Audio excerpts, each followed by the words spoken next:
S'asseoir, frères et sœurs. Gloire à Dieu. Et ce matin, nous voulons remercier le Seigneur pour la grâce qu'il nous donne. Nous bénissons Dieu pour la grâce qu'il nous donne d'être rassemblés pour pouvoir partager sa parole. Je vous invite à prendre notre psaume de ce mois sur lequel nous sommes depuis le premier dimanche du mois et de l'année, le psaume premier. Nous allons le relire ensemble, les 3 premiers versets, psaume chapitre 1er, le verset 1 jusqu'au 3e verset. Nous proclamons ensemble la parole de Dieu, psaume chapitre 1er, le verset 1 à 3. Nous lisons la parole de Dieu ensemble. Cela est projeté ici devant. Pour ceux qui seraient venus pour la première fois dans l'église, qui n'auraient pas de Bible, cela est projeté ici devant. Ensemble, nous proclamons la parole de Dieu. Nous lisons tous. 1, 2, 3, à haute voix, bien fort. Ensemble. Heureux l'homme qui ne marche pas selon le conseil des méchants, qui ne s'arrête pas sur la voie des pécheurs et qui ne s'assied pas en compagnie des moqueurs, mais qui trouve son plaisir dans la loi de l'Éternel. Il la médite jour et nuit. Il est comme un arbre planté près d'un courant d'eau qui donne son fruit en sa saison et dont le feuillage ne se flétrit point. Tout ce qu'il fait lui réussit. Amen. Quelqu'un peut dire un vrai Amen? Amen. Quelqu'un dit Amen à la parole de Dieu? Gloire au Seigneur. Alléluia. Béni soit le nom de Jésus. Nous avons intitulé notre message « Tirer le meilleur profit de l'année nouvelle. » Amen. Et nous avons vu ensemble certains points parce que Dieu nous appelle en une année nouvelle à gagner. Vous savez, frères et sœurs, Dieu ne nous a jamais appelés à perdre. Jamais. Quelqu'un dit Amen. Quelqu'un dit Amen. Je ne vous entends pas bien. Je ne m'entends pas bien non plus. Augmentez un peu. Gloire au Seigneur. Dieu ne nous a jamais appelés à perdre. Jamais. Vous savez, il existe malheureusement, au milieu des hommes, 2 catégories. La catégorie des gagnants et la catégorie des perdants. Tout provient du raisonnement que l'on a d'abord et également de la connexion que l'on a. Lorsque nous sommes connectés à la bonne source, et la Bible nous montre que Dieu lui-même est la bonne source. Cette source de vie qui est venue se manifester à nous par Jésus-Christ. Parce que nous étions, après la création par Adam et Ève, qui étaient d'abord dans la catégorie des vainqueurs. Lorsqu'Adam et Ève ont transgressé les commandements de Dieu, ils sont entrés dans la catégorie des perdants. Le péché est venu et a amené toutes sortes de malheurs dans la vie des hommes. Et béni soit Dieu, parce que dans son amour, il a suscité des hommes pour amener son peuple. Et nous voyons comment Dieu a suscité un homme tel que Noé, qui était un homme intègre au milieu d'une génération perverse et corrompue. Il craignait Dieu, il marchait avec Dieu, et Dieu a touché sa vie, et il a classé avec sa famille parmi les vainqueurs. La terre était tellement corrompue par le mal que Dieu a dû détruire la terre. A dû détruire la terre par les eaux du déluge. Et après avoir sauvé Noé et sa famille, 8 personnes, vous vous rendez compte, sur toute l'humanité entière, des milliers, des millions de personnes ont été tuées. Dieu a amené le jugement parce que le cœur était tellement corrompu.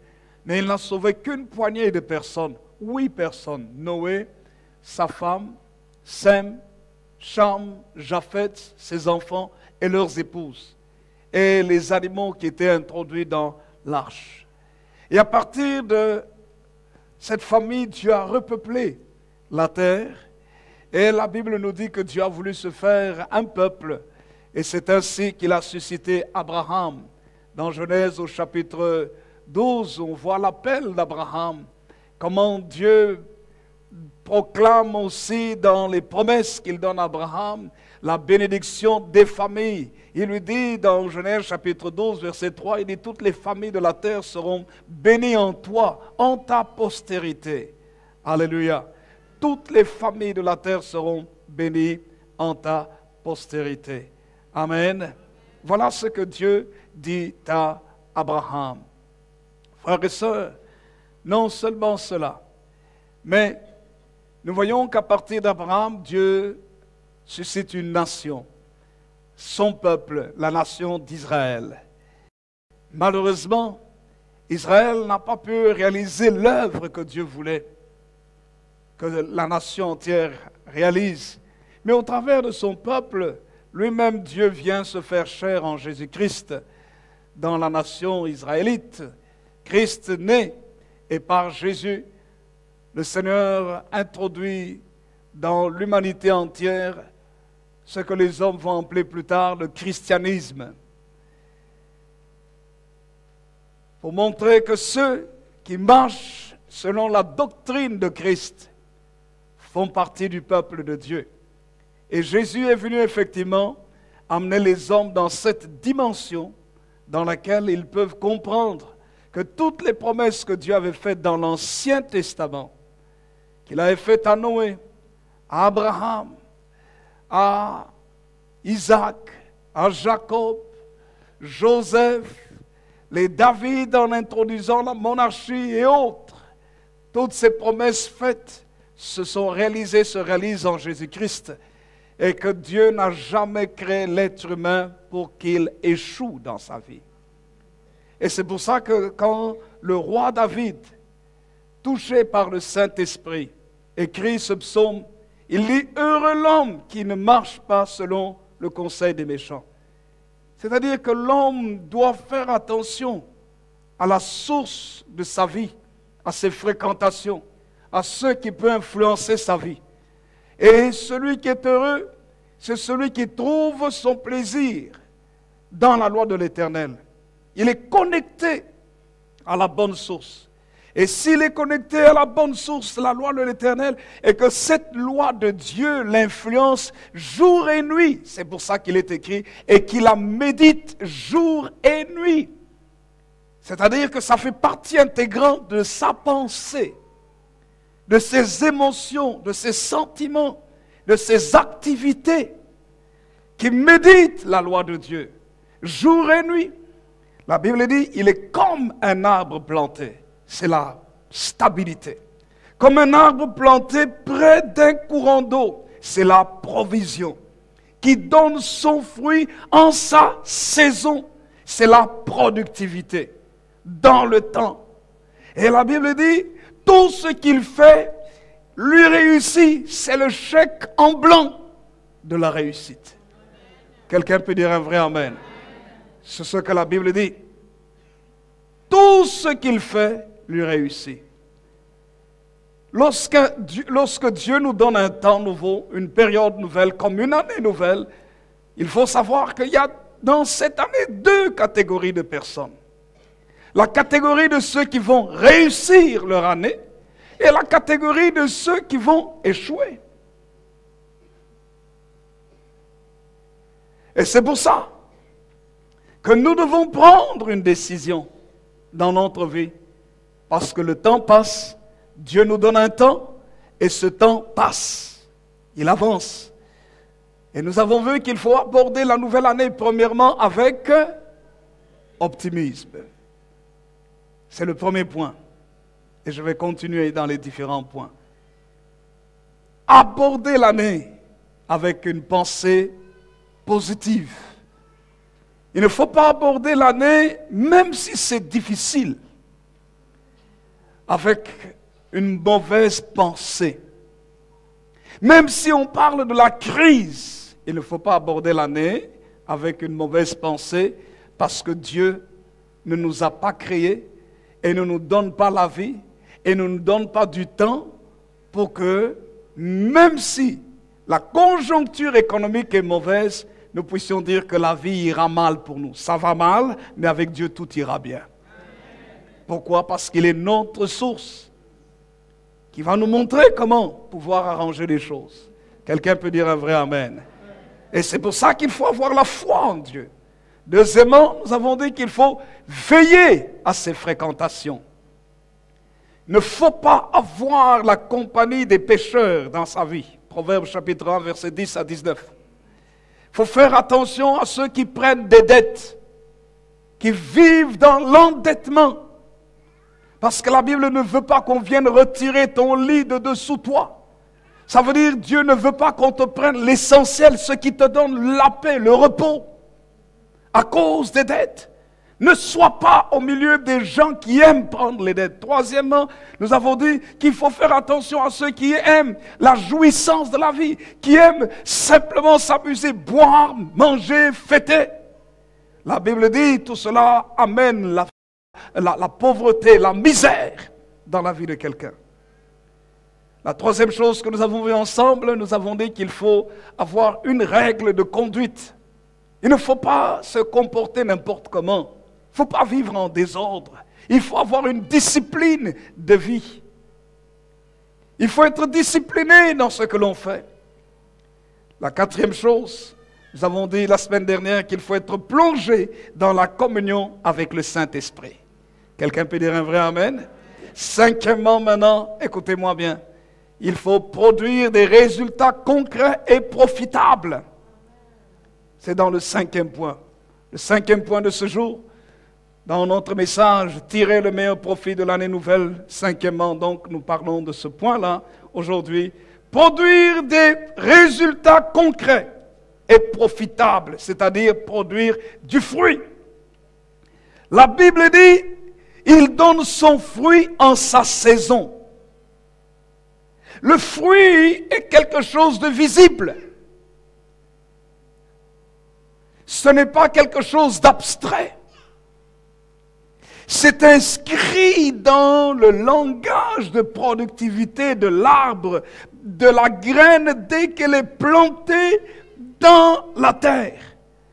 La graine plantée dans la terre a un langage que Dieu lui a donné. Le processus de maturation de l'arbre commence par la production des racines, ensuite le tronc, les feuilles, enfin les branches, les feuilles, les fleurs ou les bourgeons des fruits, les fleurs, les fruits, le fruit même de l'arbre qui va contenir d'autres graines qui ont pour but de se multiplier, de reproduire la même chose. C'est le système de Dieu. Dieu est un Dieu de système. Le fruit, c'est ce qui permet aussi de reconnaître l'arbre. La Bible nous dit clairement, un arbre va se reconnaître par ses fruits. Si tu n'es pas botaniste, tu ne sais pas dire si tel arbre est un oranger ou pas, ou un citronnier. Comment reconnaîtras-tu que c'est un oranger ou un citronnier? C'est lorsque les fruits vont pousser. Lorsque les fruits seront visibles. De la même manière, la vie chrétienne ne se reconnaît pas parce qu'on dit qu'on est chrétien, mais parce qu'on le démontre, on en produit le fruit. La réussite dans la vie, ce n'est pas parce qu'on rêve de la réussite, mais c'est parce qu'elle se matérialise. La bénédiction dans la vie, ce n'est pas parce qu'on dit qu'on est béni. C'est lorsque les fruits de la bénédiction sont visibles. Dieu veut la visibilité des choses. Savez-vous que Dieu n'aime pas cacher les choses? Il est écrit, c'est vrai, les choses cachées sont à l'Éternel, Deutéronome 29, 29. Mais les choses révélées sont à nous et à nos enfants pour que nous annoncions les vertus de Dieu. Mais quand vous lisez les Saintes Écritures, Dieu n'a jamais voulu que notre vie soit une vie cachée. Quand vous lisez dans Matthieu chapitre 5, le Seigneur Jésus dit clairement, Matthieu chapitre 5, il dit au verset 14, il dit, vous êtes la lumière du monde. Et une ville située sur une montagne ne peut être cachée. Verset 15, il dit, on n'allume pas une lampe pour la mettre sous le boisseau, mais on la met sur le chandelier et elle éclaire tous ceux qui sont dans la maison. Verset 16, il dit, que votre lumière luise ainsi devant les hommes, afin qu'ils voient vos bonnes œuvres et qu'ils glorifient votre Père qui est dans les cieux. Donc Dieu veut que notre vie spirituelle, notre vie dans tous les sens du terme soit visible pour que les hommes, que notre vie parle, pour que les hommes soient touchés par notre vie et qu'ils se tournent vers Dieu. Mais j'aimerais vous dire, frères et sœurs, actuellement dans ce monde ici, aucun homme ne se tournerait, ne voudrait avoir pour exemple celui qui échoue dans sa vie. Vous êtes d'accord avec moi? C'est la raison pour laquelle toutes les stars ont du succès. Ceux qui sont dans le cinéma ont du succès. Les footballeurs professionnels ou qui marquent, il n'y a pas longtemps, il y a quelques jours, Ronaldo a été sacré Ballon d'Or. Il a été sacré Ballon d'Or. Pourquoi? Parce qu'il a marqué beaucoup de buts. Et puis bon, c'est la concurrence, Ronaldo, Messi. Ils ont du talent. Mais j'aimerais vous dire que ce n'est pas simplement le talent qui fait d'eux des gens qui ont réussi dans leur domaine, le football. Il y a la place du talent, mais l'entraîneur leur exige la discipline sur le terrain. Ce n'est pas eux les chefs sur le terrain, c'est l'entraîneur. Parce qu'ils jouent dans une équipe, ils ne sont pas tout seuls. Mais l'entraîneur ne leur exige pas simplement la discipline, de l'organisation, de l'ordre, de la position, mais aussi le travail. Malgré le talent qu'ils ont, ils sont obligés de venir aux entraînements. Nous avons des footballeurs professionnels ici, n'est-ce pas, monsieur Paul José? Bienvenue d'Afrique du Sud. Il était parti en mission avec d'autres frères en Afrique du Sud et nous bénissons le Seigneur pour le travail qu'ils ont fait là-bas pour aider les pauvres à aller visiter les gens dans les prisons, que Dieu soit béni. Nous voulons que nos jeunes gens aillent dans les missions. Quelqu'un peut dire un vrai amen? Amen. Alléluia. Frères et sœurs, ce qui fait la réussite, c'est aussi un travail dur, acharné. Un travail parfois, vous savez, quand Michael Jordan est devenu l'un des plus grands basketteurs de tous les temps, un film a été fait sur lui pour montrer combien, pendant que les autres dormaient, lui, il prenait la balle. Il shootait. La nuit, hein? Son père lui dit, Michael, viens dormir. Il dit, oui, papa, j'arrive. Et il continue. Il continue. Pourquoi? Parce qu'il voulait travailler son shot, la précision pour marquer. Et des années de travail ont fait de lui l'un des grands basketteurs américains. Très respecté. Quand vous citez le Mike, tous les jeunes connaissent le Jordan. Aujourd'hui, la plupart des jeunes gens aiment avoir des baskets Jordan. Et ça fait partie des baskets. Quand je vais aux États-Unis, mon fils me dit, papa, est-ce que tu peux m'acheter des baskets? Et parmi les baskets qui coûtent très cher, c'est les Jordan. Et les différents. Et chaque année, il y a des nouveaux modèles qui sortent. Ça coûte cher. Et s'il est riche, quelqu'un va lui en vouloir. S'il est multimillionnaire, je ne sais pas s'il est milliardaire ou quoi, peut-être. Quelqu'un va lui en vouloir. Mais on ne sait pas le prix qu'il a payé. Tout le travail qu'il a fait pour arriver là où il est. Et aussi toutes les connexions, les fréquentations qu'il a eues pour pouvoir le pousser jusque-là. Et c'est ce que la Bible dit ici. Quand nous comprenons les principes de Dieu dans notre vie, frères et sœurs, notre vie change. Et c'est ce que nous devons comprendre. Dieu veut que nous ayons des résultats, que nous portions du fruit dans notre vie. Il faut avoir dans sa vie des résultats concrets et profitables. Parce que le fruit, écoutez-moi bien, il permet à l'arbre d'être reconnu comme étant un pommier, un poirier, un bananier, un manguier, tout ce que vous voulez. Mais le fruit n'est pas là seulement pour l'arbre. Le fruit, il est pour ceux qui vont le consommer. Et le fruit, il est pour les autres. Le fruit, il est pour la terre. Le fruit, il est pour la multiplication de l'arbre. Tout arbre qui garde les fruits pour lui, ces fruits finissent par pourrir. J'ai un figuier chez moi. J'avais constaté une chose, c'est que quand le figuier, même j'ai un prunier aussi, quand les arbres fruitiers, les fruits poussent, les fruits arrivent à maturité, parfois les fruits ne se détachent pas, il faut les cueillir. Et chaque fois que je n'ai pas cueilli les fruits, des bons fruits ont pourri. Ils ont séché. C'est un principe de Dieu. La saison passe sans que l'arbre ne puisse bénéficier aux autres parce qu'on n'a pas cueilli les fruits. L'arbre les a gardés. Les insectes sont venus sur les fruits, ont commencé à les consommer, à mettre leurs larves dedans, leurs pondre leurs œufs dedans et amener la pourriture. Et parfois, vous trouvez sur des bons fruits, des fruits qui étaient bons, de la moisissure, pourriture. Jusqu'à ce que Dieu permette l'hiver. Et en hiver, je constate les feuilles tombent. Et même les fruits qui étaient mauvais, après un certain temps, ces fruits séchés, abîmés, tombent. Mais l'arbre, si vous me permettez l'expression, il est nu, il n'a plus rien, ni feuilles, ni fruits.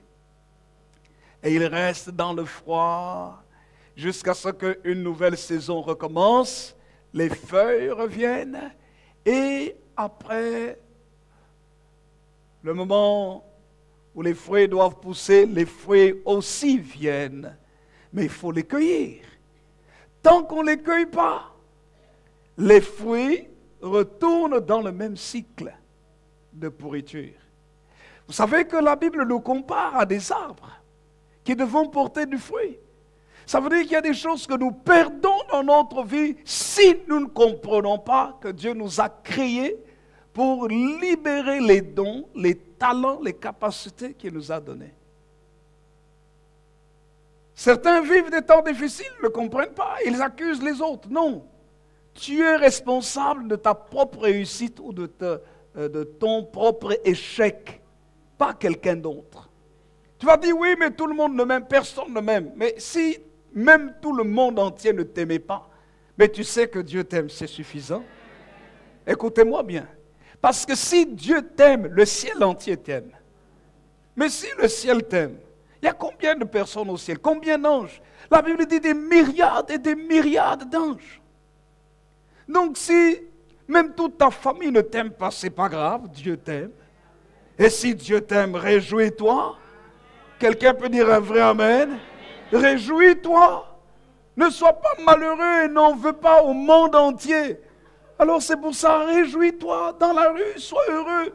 Si tu dis oui, mais moi j'habite dans un milieu où les gens sont vraiment bizarres, ils sont tous méchants, ce sont des je ne sais pas quoi, si c'est xénophobe, raciste ou tout ce que vous voulez, peu importe. Si tu sais que Dieu t'aime. Tu n'as pas dit un vrai amen. Non, tu n'as pas dit un vrai amen. Non, tu n'as pas dit un vrai amen. Non, dis-moi un vrai amen. Alléluia. Vous savez combien de gens vivent en fonction des sentiments que les autres projettent sur leur vie? Non, qui t'a dit que Dieu veut que tu vives comme ça? Oh non, il ne m'aime pas. Alors comme il ne m'aime pas, tu es malheureux. Oh non, on ne m'aime pas. Alors je vais partir de cet endroit parce qu'on ne m'aime pas. Ah non, non. Quelqu'un peut dire un vrai amen? Tu n'as pas besoin que tout le monde t'aime. Et j'aimerais te donner une bonne nouvelle. Tout le monde ne t'aimera pas. Je répète encore, tout le monde ne t'aimera pas. C'est une bonne nouvelle.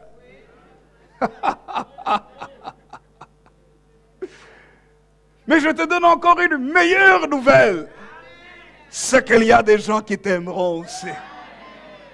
Alors à partir de ce moment-là, sois calme, avance. Quelqu'un peut dire un vrai amen. Ne laisse pas l'amertume entrer dans ton cœur. Ne laisse pas quelqu'un d'autre freiner l'avancée de ta vie. Non. Je bénis le Seigneur pour notre frère Jojo qui vient de chanter tout à l'heure. Notre frère ici était là, depuis la rue du Parlement. Je me rappelle la première veillée de prière qu'on a faite ici, dans ce bâtiment ici. Les murs n'étaient pas cassés, nous n'avions que cette partie ici. Il y avait mon petit bureau dans le fond de la salle. Mon bureau était dans le fond de la salle. Les toilettes, si on peut appeler ça des toilettes, c'était... On vient de loin. Et quand quelqu'un peut venir voir ça, une belle salle et tout le travail, il peut croire que nous avons eu ça directement. Hein. Nous avons souffert. Nous avons travaillé. Je me rappelle toujours, notre première toilette ici, c'était, je suis parti acheter, comment ça s'appelle, une toilette de camping, toilette chimique là. Et il y avait un rideau. Et quand quelqu'un allait aux toilettes, quelqu'un devait se mettre devant. Pour dire non, attention, n'allez pas occuper. Le chauffage, n'en parlons pas. On l'avait ramassé, le chauffage. Le tapis, il n'y avait pas ce beau tapis que vous voyez ici, il n'y avait pas. Les strates comme celle-ci, il n'y avait pas. Des écrans, on n'avait pas tout ça. Des parfums comme si on n'avait pas. Mais on aimait le Seigneur. On louait le Seigneur de tout notre cœur. Le premier bonne année qu'on a fait, c'est ça qu'on dit. Une bonne année ou bon. Le premier nouvel an qu'on a célébré ici. Je me rappelle, on était rassemblés dans ce coin, là où se trouve le frère Mbingo. C'est là où on était tous ensemble rassemblés. Avec des manteaux. Moins 17. Il faisait moins 17. Vous vous rendez compte, la grande salle ici, comment vous allez chauffer? Avec un chauffage qui fait plein de bruit, un vieux chauffage qu'on avait ramassé par la grâce de Dieu.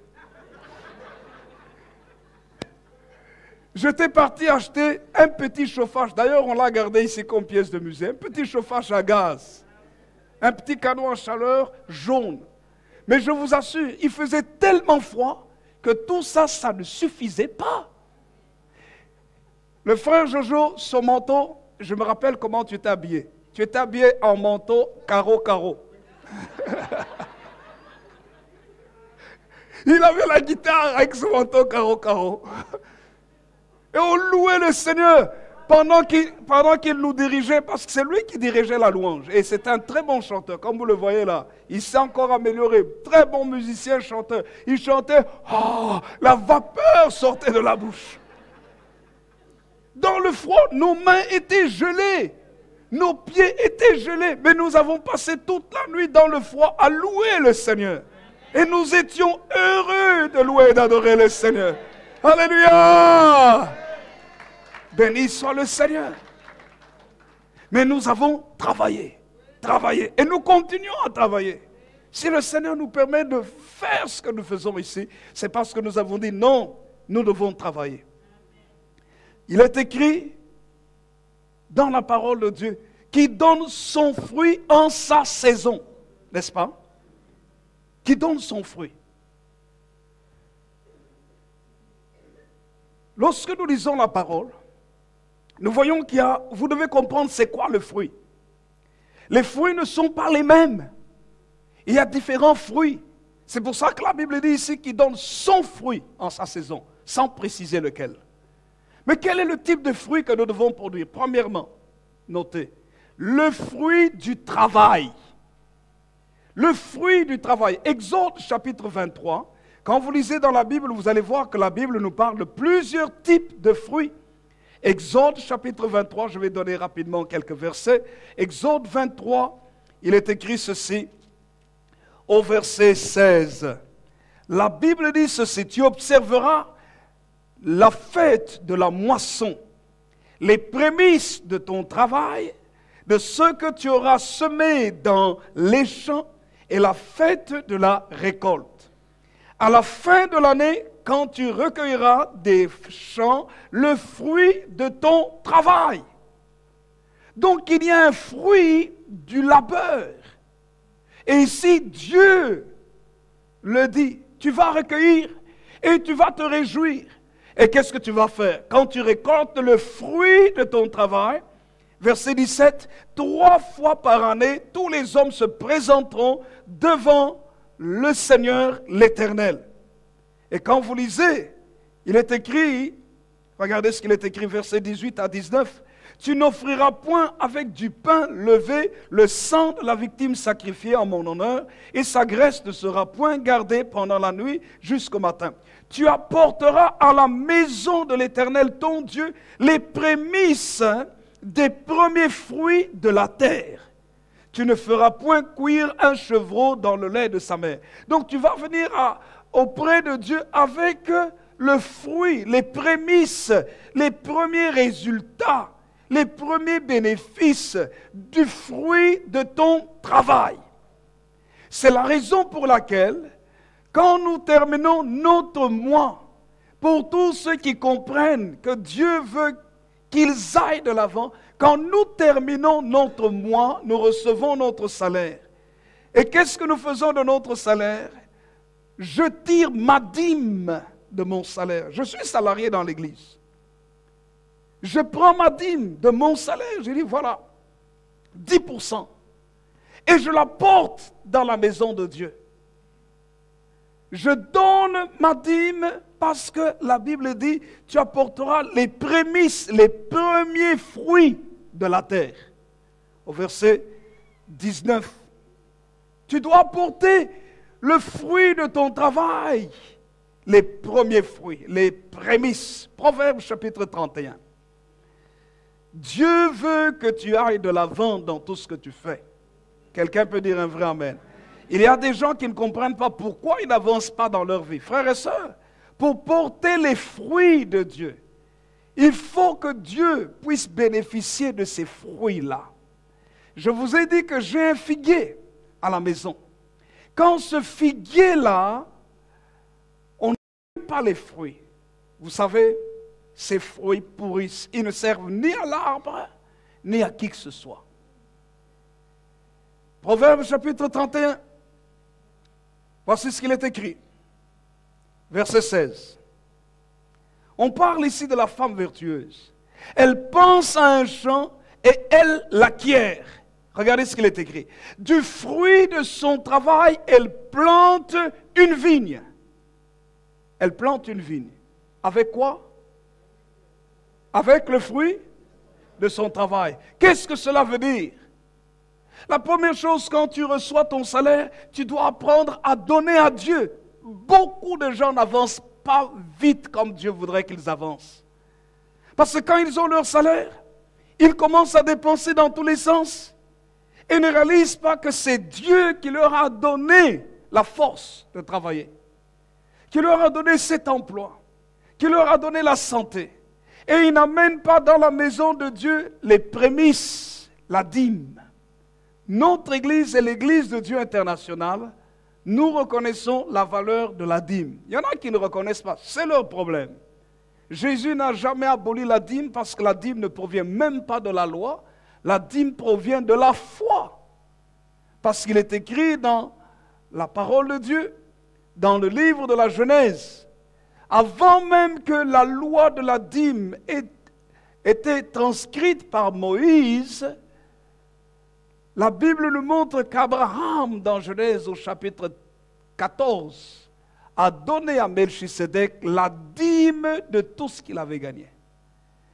La dîme était pratiquée par les enfants d'Abraham. C'était des gens que Dieu avait tellement bénis. La Bible dit que Jacob a dit, Seigneur, quand il est arrivé à Luz, il dit, si l'Éternel me garde en vie et me ramène dans le pays de mon père, il dit, l'Éternel sera mon Dieu.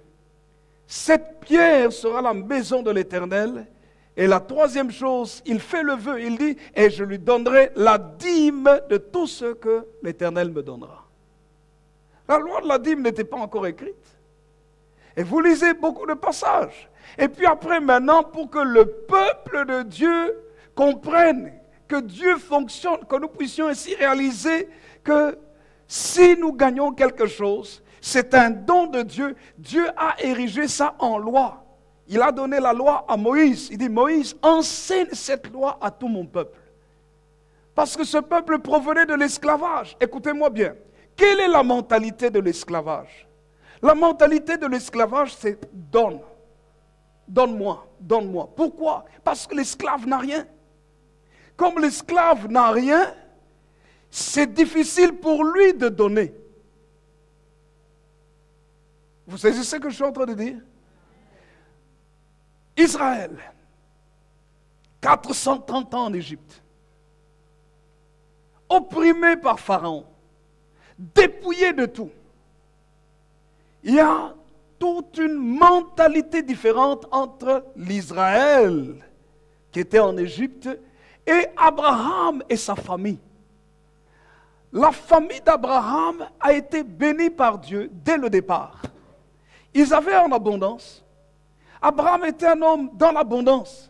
Et quand il a rencontré Melchisedec, il a réalisé que la victoire qu'il venait d'avoir sur la coalition des rois qui étaient venus attaquer Sodome et Gomorrhe, cette richesse-là provenait de la force que Dieu lui avait donnée avec une toute petite poignée d'hommes pour vaincre des grandes armées expérimentées à la guerre. Il dit non, non, cette victoire ne vient pas de moi, ça vient de Dieu.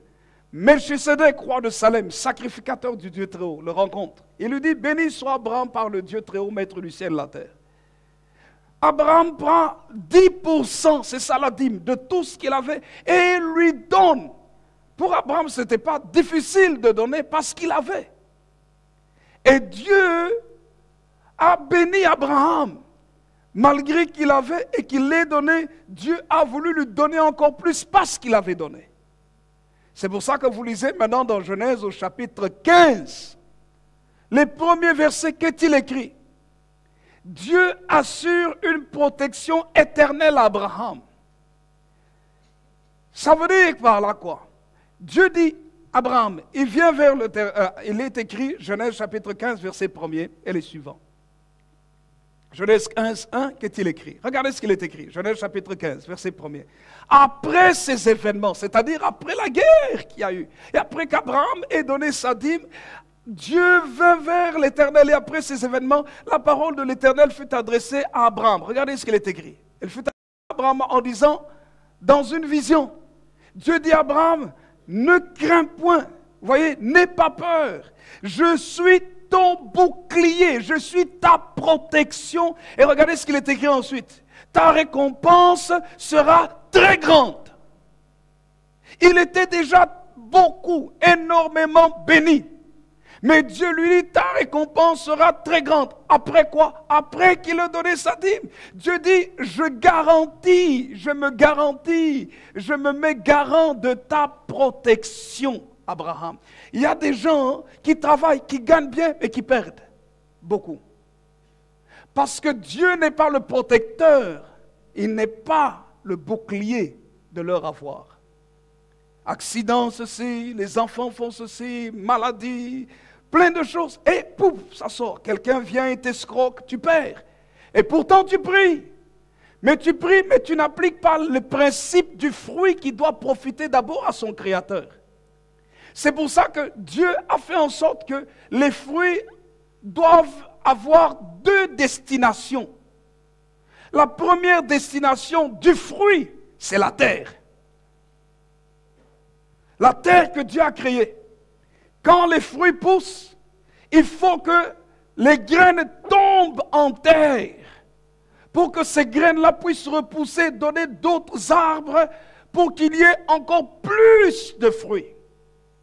Deuxième destination du fruit, la consommation. Le fruit doit être mangé. Même si les graines sont perdues, ce n'est pas grave. À partir du moment, certaines graines ont été jetées en terre, ça va permettre aux arbres de continuer. De la même manière, nous devons comprendre que dans notre vie matérielle, la première source du fruit de notre travail, c'est la maison de Dieu, le royaume de Dieu.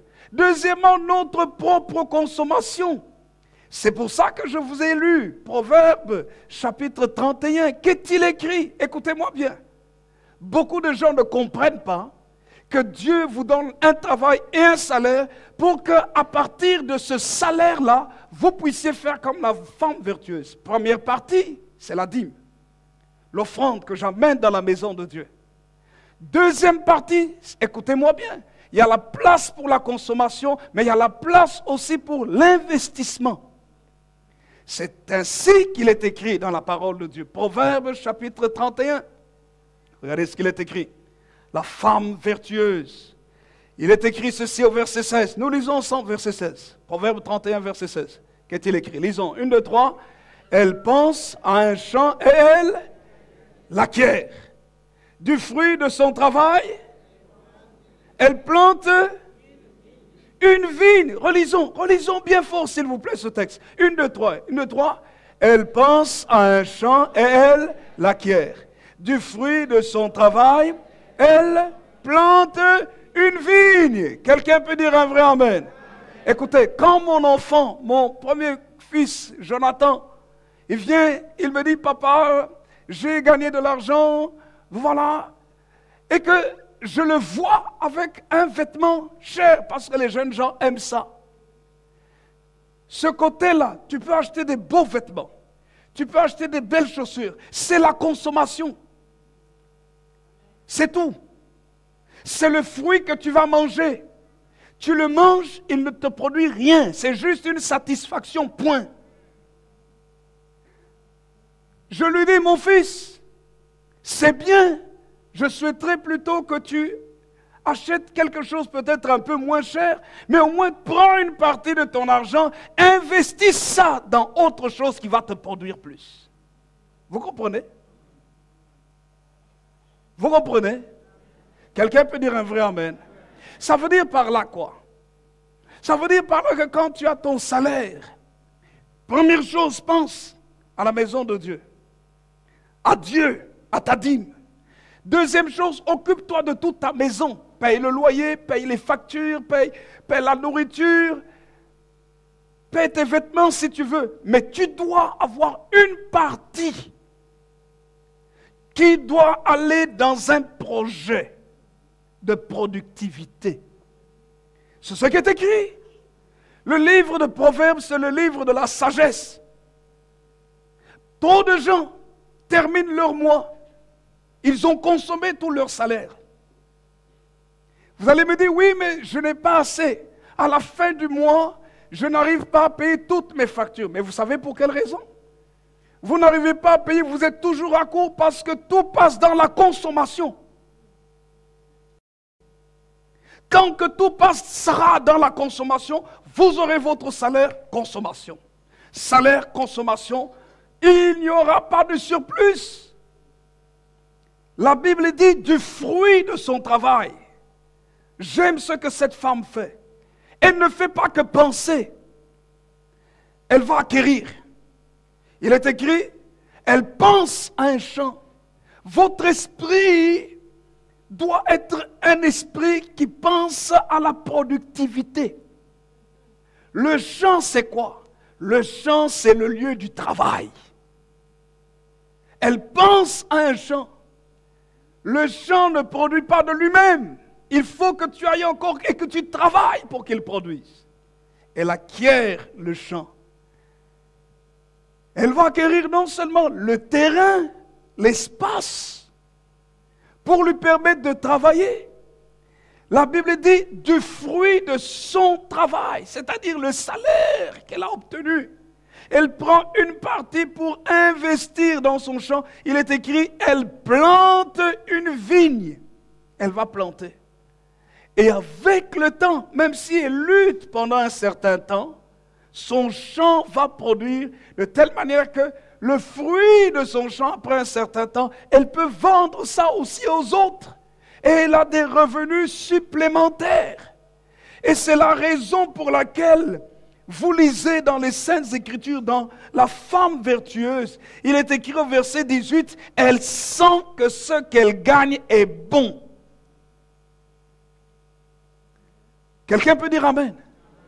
Ce que ça, le résultat, c'est bon.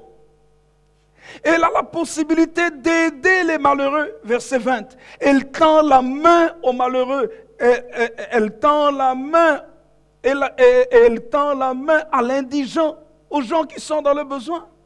Elle a la possibilité d'aider les pauvres. Le verset 21, elle n'a pas la crainte. Elle ne craint pas la neige pour sa maison. Non, elle aura du chauffage dans sa maison. Elle ne craint pas les temps difficiles. Car toute sa maison est vêtue de cramoisis. Elle se fait des couvertures. Regardez, elle a des vêtements de fin lin et de pourpre. Elle est bien habillée. Mais pourquoi? Mais c'est le fruit de son travail. Son mari est considéré aux portes lorsqu'il siège avec les anciens du pays. Verset 24. Elle fait des chemises et elle les vend. Et elle livre des ceintures aux marchands. Ça veut dire par là que tout ce qu'elle fait n'est pas pour sa propre consommation, mais c'est aussi pour sa productivité. Le fruit de son travail se multiplie, se multiplie, se multiplie. Ça a dû lui coûter au départ. Si c'était au XXe siècle, je dirais, au lieu que tu achètes le nouveau Samsung à 600 €, achète-toi tel autre GSM à 100 € qui fonctionne. Et les 400 autres euros là, trouve quelque chose dans lequel tu vas investir pour que ça te produise.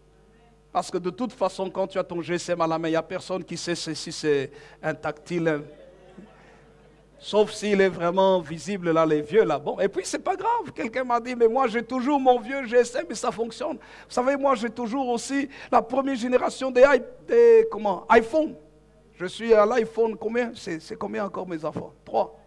C'est 3. Maintenant on est à l'iPhone combien? 5. Parfois je vous assure mon GSM bug. Alors, quand parfois on me téléphone, je dis, aïe, je n'arrive pas à prendre un coup de fil. Et je suis obligé d'aller enlever mes vieux messages. Et comme je suis un conservateur. Je garde même mes vieux emails de 1900. Non, on est en combien? En 2000. Hein? Non. De 2009. J'ai mes vieux SMS. Quelqu'un m'a envoyé Joyeux Noël, que Dieu vous bénisse. Je dis, ah non, je garde. Je le garde. Et puis ça remplit la messagerie et puis je suis obligé de les effacer avec tristesse. Alléluia. Je suis obligé. Parce que ça a pris tellement de mémoire. Et puis dès que j'efface et que je prends la décision, je dis, ah non, non, non, il faut que j'achète un GSM. Bon, mais je vois en même temps les autres besoins. Je dis, mais est-ce que celui-ci ne peut pas encore fonctionner? Parce que j'ai tel autre besoin dans ma famille. Alors, j'enlève. Je prévois d'acheter un GSM. Je dis, bon, peut-être, si quelqu'un m'offre, gloire à Dieu. Bon, si on ne m'offre pas, alors j'enlève. J'enlève. Et puis, il refonctionne. On sait m'appeler. Je dis, ok, je garde encore. Jusqu'à ce que, soit on m'offre, ou moi-même, j'ai vraiment le coup de cœur pour un GSM qui sera utile, que je vais utiliser. Alléluia. Comme ça, avec le reste, je peux faire autre chose. Et voilà ce que dit Dieu dans la Bible. Le fruit de notre travail, à quoi sert-il? À quoi sert-il? Quelqu'un va me dire, oui, mais moi, je ne gagne pas beaucoup. Ça n'a rien à voir avec la quantité. Il y a des tout petits fruits qui font des très grands champs. C'est comment est-ce que vous l'utilisez. Et ça, c'est important. C'est important. C'est très, très, très important.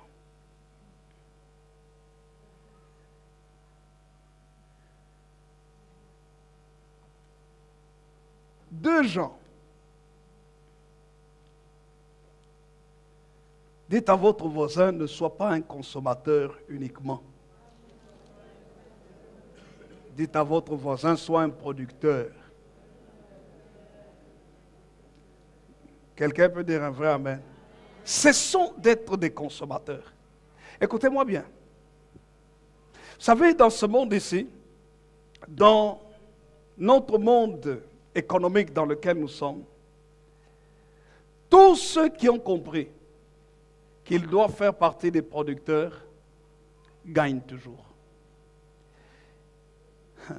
On va peut-être parler j'ai parlé des SMS, des iPhones, Apple. On va vous dire le tout nouveau GSM de combien? 5S est sorti. Qu'est-ce qu'il y a de différent entre le 5 et le 5S? On va vous dire que celui-ci, le 5S là, je ne sais pas si c'est super ou quoi, je ne sais pas. Mais il a un processeur plus rapide. Vous pouvez aller plus rapidement sur Internet avec. Ou bien, il y a une dame là qui peut vous parler, qu'on appelle Siri, c'est ça. La madame peut vous parler. Tu peux lui dire, Siri, emmène-moi sur le site La Nouvelle Jérusalem, liège.org. Siri dit, oui, je le fais tout de suite. Et puis, Siri t'amène directement, sans que tu ne fasses quoi que ce soit. Un jour, j'étais avec le pasteur Pius, nous étions aux États-Unis, et puis il me dit, tu sais, cette histoire-là, c'est terrible. Et puis, il me dit, il me prend son GSM. Il dit, Siri, et il commence à parler avec le GSM. Le GSM répond. Et puis, il dit, Siri, est-ce que tu veux m'épouser? Oui, comme ça pour me montrer. Et puis, Siri répond, cette option-là n'est pas envisageable.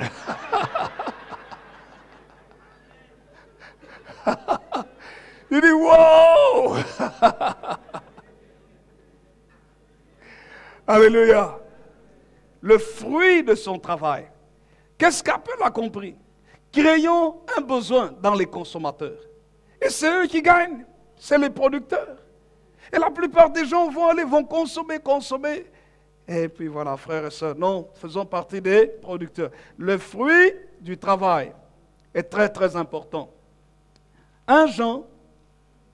2 Jean, verset 8. Il est écrit ici, 2 Jean, 2e épître de Jean, verset 8. Prenez garde à vous-même, afin que vous ne perdiez pas le fruit de votre travail, mais que vous receviez une pleine récompense. Quand Jean est en train de parler ici, il parle non seulement du travail spirituel, mes frères et sœurs, mais dans tous les aspects de notre vie. Le fruit de notre travail ne doit pas être perdu. Et la Bible nous montre que quand il parle ici, c'est parce qu'il y avait des séducteurs, des faux docteurs qui sont venus pour parler mal. C'était des séducteurs, des esprits qui marchaient, des gens qui marchaient avec l'esprit de l'Antichrist pour détourner les gens de la foi. Mais il dit, faites attention que vous ne soyez pas séduits, pour que vous ne puissiez pas perdre le fruit de votre travail. Ne perds pas le fruit de ton énergie. Tout ce pourquoi tu as travaillé, ne le perds pas. Quelqu'un peut dire un vrai amen. Quelqu'un dit un vrai amen. Le fruit de notre travail. Dieu dit, je bénirai le travail de tes mains. Proverbe chapitre 3. Proverbe chapitre 3. Il est écrit ceci, au verset 9. La Bible dit, honore, verset 9 et 10, honore l'Éternel avec tes biens, avec les prémices de tout ton revenu. Alors tes greniers seront remplis d'abondance et tes cuves regorgeront de mou. Ça veut dire par là quoi? Dans tout ce que tu fais, mets Dieu à la première place. Honore-le. Honore-le. Élève Dieu dans le fruit de ton travail. Élève Dieu dans le fruit de ton ministère. Élève Dieu, donne-lui la première place à tous les niveaux et tu verras combien ce fruit continuera à être succulent. Frères et sœurs, aujourd'hui, le monde parle de plus en plus du chômage et c'est une réalité. L'Espagne aujourd'hui a des sérieux problèmes avec la crise. La Grèce, n'en parlons pas. Quand vous étudiez l'histoire des crises, vous allez voir effectivement l'absence de l'application des principes de Dieu dans le travail. Dieu n'a jamais voulu que les hommes soient dans la crise. Mais chaque fois que les hommes se détournent des principes de Dieu, ils vont toujours aller dans des sérieux problèmes. C'est la raison pour laquelle, dans notre travail, nous devons appliquer les principes de Dieu. Dans le principe de Dieu concernant le travail, vous savez ce qu'il a dit dans les 10 commandements? Il a dit, tu travailleras 6 jours. Ça veut dire, tu dois travailler. C'est un commandement de Dieu. Quelqu'un va me dire, oui, mais moi je suis au chômage. Ok, tu es au chômage, qu'est-ce que Dieu a mis en toi comme capacité, comme talent? Oh non, moi j'aime faire la menuiserie. Ok, je suis artiste menuisier. Mais si tu es artiste menuisier, même si tu es au chômage, là dans ta maison, même de simples choses, utilise cette capacité que tu as. Aujourd'hui, il y a une entreprise qui vend des jouets en bois et qui gagne beaucoup d'argent. Des jouets en bois. C'est en train de revenir à la mode. En France, il y a des magasins entiers avec des jouets en bois, bien qu'on soit dans l'électronique. Il y a un retour en arrière parce que les gens se réjouissent aussi avec des choses simples. Le fruit de ton travail. Les étudiants, vous voulez réussir? Même Dieu dit que l'étudiant doit travailler. Tu ne dois pas dire je n'ai pas d'examen et quand je rentre à la maison, tu n'as pas d'examen, tu n'as pas de contrôle. Tu viens, tu t'assieds et tu es sur ton comment ça s'appelle là? Ton GSM, SMS, tu chattes. Parfois je dis à mes enfants, mais dès que tu te lèves le matin, tu as le GSM dans la main. Le soir, quand tu te couches le tard, je te vois encore avec le GSM. Quand est-ce que ce GSM peut aussi se reposer?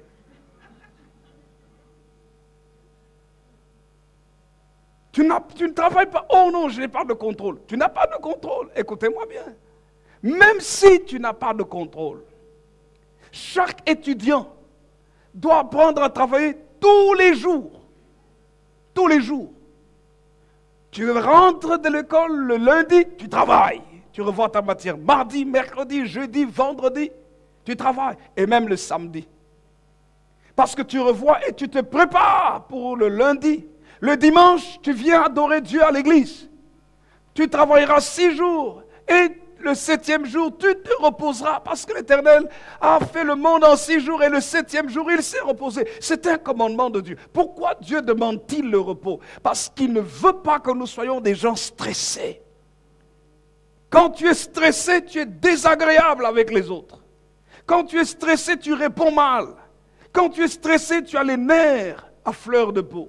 Quand tu es stressé, tu peux perdre des amis par une simple phrase qui sort de ta bouche. Quand tu es stressé, tu vas mal parler à ta femme, tu vas mal parler à ton mari, tu vas mal parler à tes enfants, tu vas mal parler à ton frère, à ta soeur, à ta fiancée ou à celui que tu veux fiancer parce que tu as les nerfs à la peau, à fleur de peau. Et tu vas dire, oh non, c'est sorti de moi tout seul. Oui, parce que tu es stressé. Dieu veut que nous soyons dans la peau, dans la paix, que nous puissions être bien dans notre peau.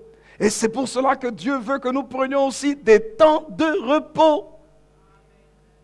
Le dimanche, c'est pour ça, pour nous reposer dans la présence de Dieu et vivre la communion fraternelle. Alléluia. Frères et sœurs, Dieu veut des résultats concrets. Que cette année, le travail que vous faites, madame l'infirmière, monsieur le médecin, madame la commerçante, mon frère, ma soeur, les jeunes gens, à tous les niveaux, Dieu veut que le fruit de ton travail soit visible. Quand, jeune homme, à la fin de l'année, tu viens, tu as ton diplôme. Tu n'as pas seulement le diplôme, mais tu réussis avec mention et les félicitations du jury. Et qu'on vient, on te demande comment tu as fait. La première chose, tu dis non, c'est la gloire de Dieu. C'est Dieu qui m'a permis de réussir. Tu rends gloire à Dieu. Ah bon, Dieu te donne aussi l'intelligence pour réussir. Tu dis oui. Parce qu'il m'a donné les principes, il m'a dit voici comment il faut faire, voici ce que la Bible dit. Et puis deuxièmement, tu dis aux gens, voici comment je fais, voici l'organisation de mon programme pour réussir et pour travailler et réussir. Et tu les aides. Et là, les gens peuvent dire, mais est-ce que je peux t'accompagner aussi dans ton église?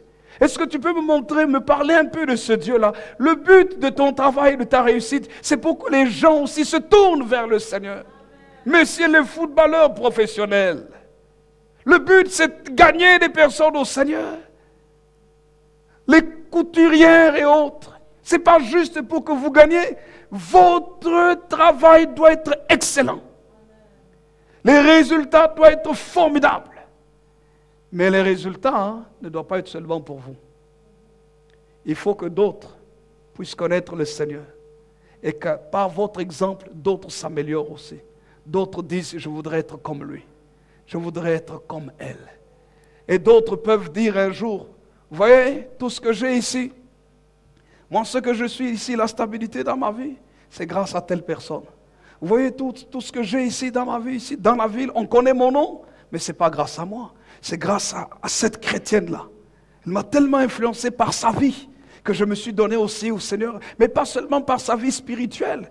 J'ai compris que sa source de réussite provenait de Dieu, mais aussi son organisation de travail provenait de Dieu. J'ai appliqué la même chose et je suis devenu ce que je suis. C'est l'arbre qui porte du fruit et qui se multiplie.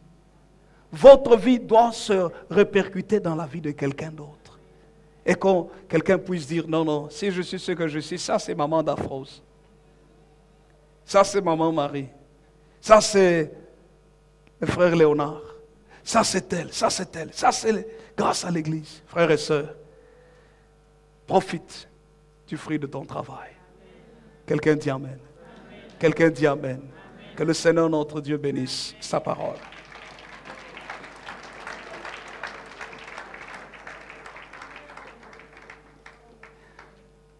Je vous ai parlé du fruit du travail aujourd'hui.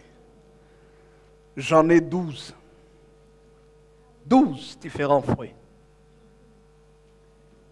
Nous allons prier.